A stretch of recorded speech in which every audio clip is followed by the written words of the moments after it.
Doctor BR Ambedkar Konaseema జిల్లా వాడపల్లి శ్రీ వెంకటేశ్వర స్వామి దేవస్థానంలో అభివృద్ది పనులకు శ్రీకారం చుట్టారు.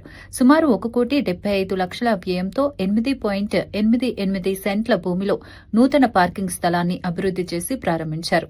భూమి ఫిల్లింగ్, లెవెలింగ్ పనులు పూర్తి చేసి భక్తులకు సౌకర్యవంతమైన పార్కింగ్ ఏర్పాటు చేశారు. ఇక జల్ జీవన్ మిషన్ పథకం కింద 94,50,000 అంచనాతో 200 కిలోమీటర్ల సామర్థ్యం గల ఓవర్ హెడ్ సర్వీస్ రిజర్వాయర్ నిర్మాణానికి శంకుస్థాపన చేశారు.